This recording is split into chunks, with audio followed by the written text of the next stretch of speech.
بسم اللہ الرحمن الرحیم۔ السلام علیکم، ہمارے چینل میں خوش آمدید ناظرین۔ آج آپ کے لیے میں انتہائی خوفناک، سنسنی خیز اور دلچسپ کہانی لے کر آئی ہوں، لیکن کہانی شروع کرنے سے پہلے آپ سے گزارش ہے کہ اگر آپ ہمارے چینل پر نئے ہیں تو ہمارے چینل کو ضرور سبسکرائب کیجیے تاکہ آپ کو ہماری ویڈیوز سب سے پہلے ملیں۔ گھروں کے کمروں میں کھڑکیاں ہوتی ہی اس لیے ہیں کہ ان کو ضرورت کے وقت کھولا یا بند کیا جائے، مگر میرے گھر کے سامنے والی گھر کی کھڑکی اس لیے پراسرار اور پرتجسس ہو گئی کہ وہ کل سے بند تھی۔ کھڑکی بند ہونا کوئی حیران کن بات تو نہیں تھی، مگر یہ وہ کھڑکی تھی جسے میں نے ہمیشہ سے کھلا پایا تھا۔ پچھلے کئی سالوں سے جب سے میں اس مکان میں منتقل ہوا ہوں، وہ کھڑکی مستقل کھلی رہتی ہے۔ کوئی سایہ سا کھلی کھڑکی سے کمرے میں گھومتے پھرتے نظر آتا تھا۔ میں نے کبھی بھی کسی کو اس کھڑکی کے قریب کھڑے یا باہر جھانکتے نہیں دیکھا تھا۔ سامنے والے گھر کی کھڑکی مجھے اپنی بالکنی میں آنے کے بعد دکھائی دیتی تھی۔ میں عام حالات میں کبھی بھی بالکنی میں کھڑا ہوتا تھا۔ مجھے تانگ جھانک سے کوئی دلچسپی نہیں تھی، پھر مجھے سامنے والی کھڑکی سے اتنی دلچسپی کیوں پیدا ہو گئی؟ یہ ایک مجبوری کی وجہ سے ہوا کچھ یوں کہ بدقسمتی سے سڑک کے ایک حادثے میں میری بائیں ٹانگ کی ہڈی میں فریکچر ہو گیا۔ پلاسٹر چڑھا کر ویل چیئر پر بٹھا دیا گیا۔ میں گھر میں تقریباً 1.5-2 سال کی قید میں تھا۔ ڈاکٹر اس قید مجبوری کو مکمل آرام کا نام دیتے ہیں۔ اس مجبوری کے عالم میں میری بالکنی میری قید تنہائی میں ساتھ دیتی۔ دن میں بیشتر اوقات میں اپنی ویل چیئر پر بالکنی میں بیٹھا رہتا۔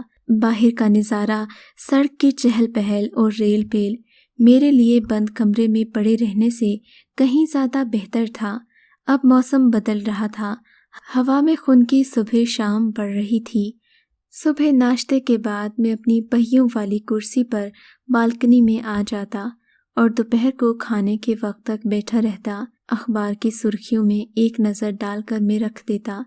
جیسے کہ میں پہلے بتا چکا ہوں، میرے سامنے والی کھڑکی ہمیشہ سے کھلی ہوتی تھی، مگر کچھ دنوں سے بند تھی۔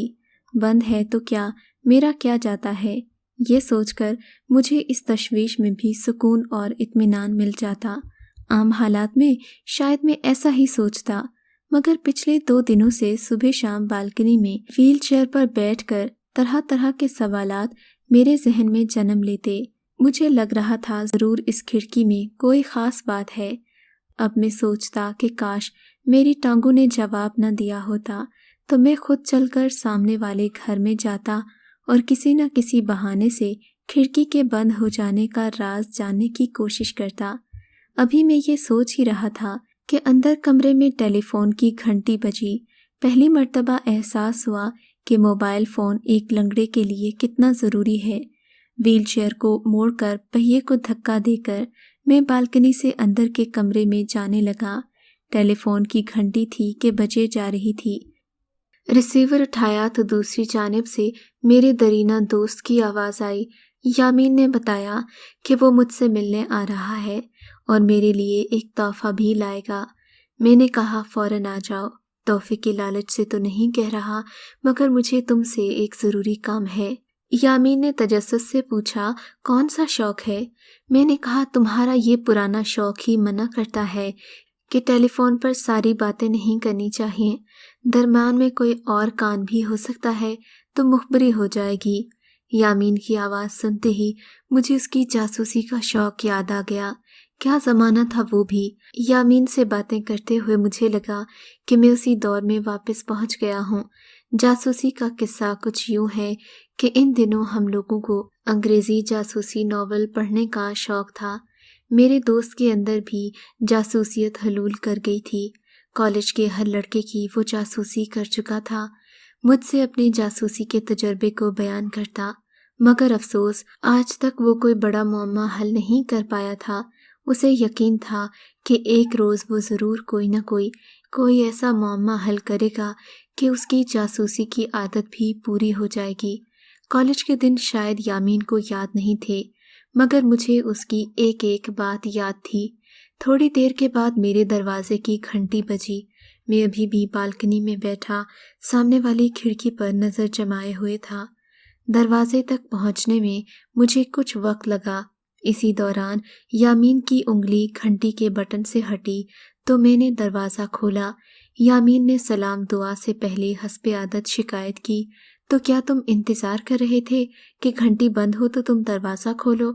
پھر فوراً ہی جب اس کی نظر میری ٹانگ پر گئی اور مجھے ویل چیئر پر پایا تو آئی ایم سوری کہہ کر مجھ سے لپٹنے کی کوشش کی۔ ہم دونوں کی آنکھوں میں آنسو تیر رہے تھے۔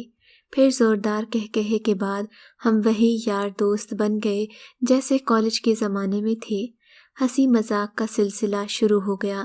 اس نے ڈبہ دیتے ہوئے مجھے کہا، یہ تمہارا تحفہ ہے۔ میں نے کہا بے چینی سے، یہ کیا ہے؟ تو بولا، کھول کر دیکھ لو۔ اس نے شک کی آواز میں کہا تو میں ڈبہ کھولنے پر مجبور ہو گیا۔ کہنے لگا، جاپان سے آتے ہوئے کچھ سمجھ میں نہیں آ رہی تھی کہ تمہارے لیے کیا لوں، تو بس یہی لے آیا۔ میں نے ڈبہ کھولا تو اس میں ایک بہت طاقتور دوربین نکلی۔ ارے واہ میری جان، تمہیں یہ خیال کیسے آیا کہ مجھے آج کل ایک دوربین کی سب سے زیادہ ضرورت ہے؟ کہنے لگا، تمہاری سوچنے کی عادت ابھی تک نہیں گئی، بس یوں ہی لے آیا۔ میں نے کہا، مجھے بہت خوشی ہوئی، مگر میں سمجھا نہیں، تمہیں آج کل اس حالت میں اس کی کیا ضرورت پڑ گئی؟ کہنے لگا، اچھا سمجھ گیا، باہر نکل نہیں پا رہے تو دوربین سے باہر کے نظارے کرو گے، مگر یار تم تو کبھی تانگ جھانک کے عادی نہیں تھے۔ خیر چلو آؤ، تمہاری بالکنی سے دیکھتے ہیں کیا کیا دکھائی دیتا ہے۔ ہم دونوں ہی بالکنی میں آ گئے۔ اب شام ہو چلی تھی۔ یامین نے کچن میں جا کر 2 مگ جھاگدار کافی کے بنا ڈالے۔ جی بھر کر پرانی یادیں پوری کرنے کے بعد اس نے مجھ سے پوچھا کہ کیا اسے خوش کرنے کے لیے میں دوربین دیکھ کر خوش ہوا ہوں یا واقعی مجھے اس کی ضرورت تھی اور کیوں تھی۔ میں نے سامنے والی کھڑکی کی طرف اشارہ کرتے ہوئے کہا، وہ کھڑکی دیکھ رہے ہو جو بند ہے، وہ کیوں بند ہے؟ یہ راز جاننے کے لیے دوربین کی ضرورت تھی۔ وہ زور سے ہنسا۔ واہ میرے یار، تمہارا بھی جواب نہیں۔ میرے بھائی، دوربین سے دیکھنے کے بعد بھی وہ کھڑکی بند ملے گی۔ ہاں، اگر کھڑکی کھلی ہوتی تو بات اور ہوتی کہ شاید تم کسی کو کمرے کے اندر دیکھنے کی کوشش میں ہو۔ ویسے بتاؤ تو صحیح، کون کافر حسینہ ہے اس بند کھڑکی کے پیچھے؟ میں نے سنجیدگی سے کہا، دیکھو یامین، تمہارا شوق یا جاسوسی کا شوق اب میرے اندر پیدا ہو گیا ہے۔ اس سامنے والی کھڑکی کا راز یہ ہے کہ ہمیشہ کھلی رہتی ہے، کئی سالوں سے، مگر اب دن رات کئی دنوں سے مسلسل دیکھ رہا ہوں کہ یہ کھڑکی بند ہے۔ کہنے لگا، یار اس میں راز کی کون سی بات ہے؟ ہو سکتا ہے کہ کوئی نیا کرایہ دار یا مالک مکان آ گیا ہو تو اس نے کھڑکی بند کرتی ہوگی، بس اتنی سی تو بات ہے۔ میں نے کہا، نہیں یار میرے دوست، مجھے کچھ بو آ رہی ہے۔ دیکھو، جب کھڑکی پہلے مسلسل کھلی رہتی تھی تو کمرے میں مجھے ایک سایہ گھومتا پھرتا دکھائی دیتا تھا۔ وہ سایہ کھڑکی کے قریب نہیں آتا تھا، مگر 2 دن پہلے میں نے اس کھڑکی سے ایک اجنبی چہرے کو کھڑکی سے باہر دائیں بائیں اور اوپر نیچے جھانکتے ہوئے دیکھا۔ جیسے ہی اس کی نظر مجھ پر پڑی، اس نے فوراً کھڑکی بند کر دی۔ پھر جب سے اب تقریباً 1 ہفتہ ہو گیا یہ کھڑکی نہیں کھلی۔ یامین بھی ہنستے ہوئے کہنے لگا، ارے یار تم بھی کن چکروں میں پڑ گئے ہو، اتنی سی بات کو تم نے بڑا بنا دیا۔ چلو یہ لو دوربین، اور سامنے والی وہ دوسری بلڈنگ جو ابھی نئی تعمیر ہوئی ہے اور نئے کرایہ دار آ کر بسے ہیں، ان کی نظریاتی جاسوسی کرو، ہر ایک کے بارے میں اپنی رائے قائم کرو، اور جب تم ماشاءاللہ چلنے کے قابل ہو جاؤ گے تو جا کر پتہ لگانا کہ تمہاری کیا سارائیاں کس حد تک درست تھیں۔ میں نے کہا، مشورہ تو تمہارا اچھا ہے، اس پر بھی ضرور عمل کروں گا، مگر پہلے سامنے والی کھڑکی کی تسلی کرا دوں۔ میں نے کہا، تم ایسا کرو کہ میری خاطر سامنے والے گھر میں جاؤ، وہاں کے مکین سے ملاقات کرو اور حقیقت حال جاننے کی کوشش کرو۔ تم تو خود اپنے وقت کے مشہور شوقیہ اسٹوڈنٹ جاسوس رہ چکے ہو، تمہاری پرانی یاد تازہ ہو جائے گی، مجھے بھی اطمینان ہو جائے گا۔ میرے اس طرح بضد ہونے پر بیچارہ یامین مجبوراً راضی ہو گیا۔ کہنے لگا، اچھا تو پھر میں ابھی تمہاری تسلی کرائے دیتا ہوں۔ یہ کہہ کر وہ واقعی میرا دل رکھنے کو یا پھر اسے شوق میں سامنے والے مکان کی جانب گیا۔ میں نے بالکنی سے اسے سڑک کراس کرتے ہوئے دیکھا۔ اس گھر کا دروازہ اندر جانے کے لیے سائڈ والی گلی میں تھا۔ میں نے یامین کو اس گلی کے اندر جاتے دیکھا تھا۔ میں نے ابھی پہلی مرتبہ دوربین کو اپنی آنکھوں کے سامنے لگایا۔ کیا دیکھتا ہوں کہ مجھے اس بند کھڑکی کے پیچھے پردہ سا ہلتا دکھائی دیا، پھر وہی پراسرار خاموشی۔ یامین کو گئے ہوئے اب کوئی 15 منٹ گزر چکے تھے، پھر 10 منٹ اور ہو گئے اور یامین نہیں لوٹا۔ آدھے گھنٹے کے بعد وہ مجھے گلی سے تیزی سے آتے ہوئے دکھائی دیا۔ کیا ہوا، اتنی دیر کیوں لگ گئی؟ شاید مکین نے بٹھا لیا ہو۔ میں کیا سارائی کر رہا تھا کہ وہ واپس آ گیا۔ یامین کے چہرے سے ڈر اور خوف اور وحشت برس رہی تھی۔ پہلے تو اس نے جگ سے 2 گلاس پانی پیا، اس کی سانس پھولی ہوئی تھی، حالانکہ وہ کہیں دور سے نہیں، صرف سڑک پار سے آ رہا تھا۔ پانی پینے اور سانس قابو میں آنے کے بعد وہ بولا تو اس کی آواز میں لڑکھڑاہٹ تھی۔ کہنے لگا، لگتا ہے کہ ٹانگ کے حادثے کی وجہ سے تمہاری چھٹی حس بہت بیدار ہو گئی ہے۔ یہاں اپنی بالکنی میں بیٹھے بیٹھے اتنی دور سے ایک بند کھڑکی کے پیچھے تم نے وہ خوفناک اور بھیانک نظارہ دیکھ لیا ہے جو میں ابھی اپنی کھلی آنکھوں سے دیکھ کر آیا ہوں، اور مجھ پر ایک دہشت طاری ہے، بے چینی بڑھتی جا رہی ہے۔ میں نے کہا، بتاؤ تو صحیح، تم نے کیا دیکھا اور کیسے دیکھا؟ اس سے کس سے ملاقات ہوئی؟ تفصیل سے بتاؤ۔ یامین کہنے لگا، میں سوچ کر آیا تھا کہ تم سے ملاقات ہوگی، ہنسی مذاق کا سلسلہ رہے گا، کہیں گھومنے پھرنے جائیں گے، رات کو کسی پرفضا مقام پر ڈنر کریں گے، مگر مجھے تو خوف اور کپکپی گھیرے ہوئے ہے۔ میں نے کہا، یامین، مجھے نہیں پتا تھا میری وجہ سے تم پریشانی میں مبتلا ہو جاؤ گے، ویسے بھی میری اس مجبوری کے تحت ہم باہر نہیں جا سکتے۔ خیر میرے پیارے دوست، بتاؤ تو صحیح، سامنے والے گھر میں ہوا کیا ہے؟ یامین نے بھاری آواز میں کہا کہ ہمارا فرض ہے کہ ہم فوراً پولیس کو اطلاع دیں۔ پولیس کو رپورٹ کریں؟ میں نے حیران ہو کر پوچھا، کیا بات ہے؟ دیکھو میرے دوست، تمہارے کہنے پر میں اس کھڑکی والے گھر کے دروازے پر گیا، وہاں اندر کی گھنٹی کا سوئچ لگا ہوا تھا۔ میں نے کافی دیر تک بیل بجائی، اندر سے گھنٹی کی آواز مجھے باہر آ رہی تھی، مگر متعدد بار گھنٹی بجانے پر بھی اندر سے کوئی جواب نہیں ملا۔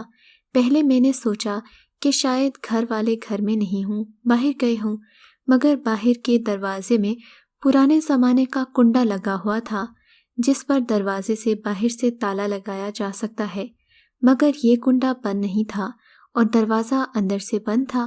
میں نے ایک بار ہمت کر کے دروازے کو ہلکا سا دھکا بھی دے دیا، مگر اندر سے وہ مضبوطی سے بند تھا۔ دروازے کے ساتھ ہی ایک چھوٹی سی کھڑکی تھی جس سے اندر سے جھانک کر یہ دیکھا جا سکتا تھا کہ باہر کون آیا ہے، مگر باہر والا اندر نہیں جھانک سکتا کہ شیشے کے پیچھے پردہ پڑا ہوا تھا۔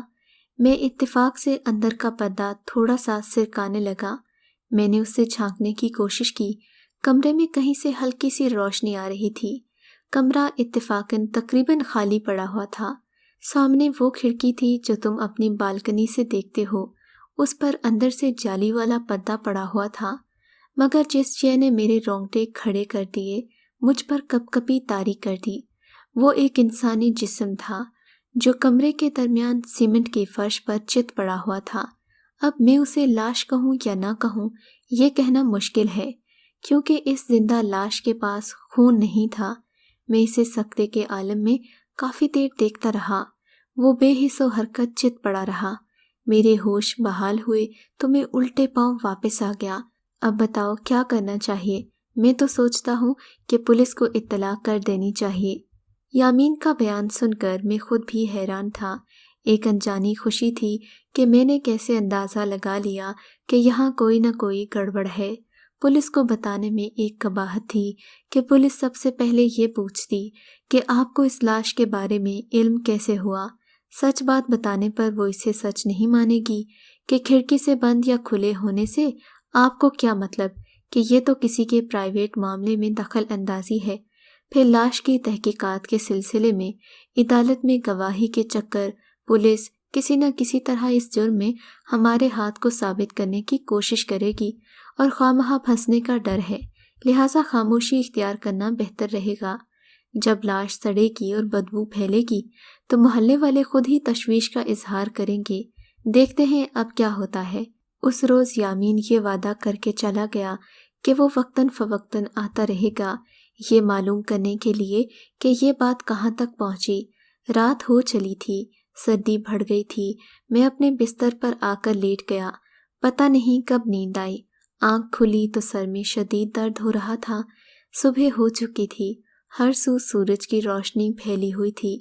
میں ویل چیئر کو دھکیلتا ہوا باہر بالکنی میں آیا۔ سامنے والی کھڑکی کھلی ہوئی تھی۔ کھڑکی کے قریب اس گھر میں رہنے والے پرانے دوست واجد نے مسکرا کر مجھے سلام کیا، ہاتھ ہلا کر میری خیریت دریافت کی۔ میں حیران ہو رہا تھا کہ کل اس کھڑکی کے ساتھ کیا واقعہ پیش آیا۔ میں اپنے ہوش و حواس بحال کر ہی رہا تھا کہ کمرے میں ٹیلی فون کی گھنٹی بجی۔ میں کمرے میں واپس آیا، ٹیلی فون اٹھا کر ہیلو کیا۔ دوسری طرف سے یامین کی آواز آئی۔ میں اس کی آواز سنتے ہی بولا، یامین تم واپس آ جاؤ، عجیب بات ہوئی ہے۔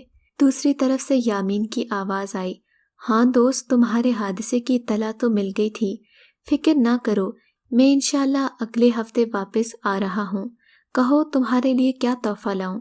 یہاں میں نے تمہارے لیے ایک بہت ہی خوبصورت اور طاقتور دوربین خرید لی ہے، یاد ہے تمہیں کالج کے زمانے سے ہی دوربین لینے کا شوق تھا، اب میں لا رہا ہوں، تم اس بالکنی سے ادھر ادھر کا نظارہ کرنا۔ میں ذہنی پریشانی کے عالم میں بولا، یامین کیا بات کر رہے ہو، تم کل ہی تو میرے لیے دوربین لائے تھے۔ یامین کچھ ہنس کر پھر سنجیدگی سے بولا، لگتا ہے تم اپنے پاؤں کے درد کو دور کرنے والی اور نیند والی گولیاں کچھ زیادہ مقدار میں کھا رہے ہو، تمہاری آواز سے لگ رہا ہے رات تمہاری گہری نیند میں نہیں گزری۔ اچھا اب آرام کرو اور فکر مت کرو، پلسٹر جلد اتر جائے گا، اللہ حافظ۔ یامین نے یہ کہہ کر فون بند کر دیا۔ میں نے پورے کمرے میں چھان مارا، کہیں کوئی دوربین نہیں تھی۔ یا اللہ یہ سب کچھ کیا ہوا؟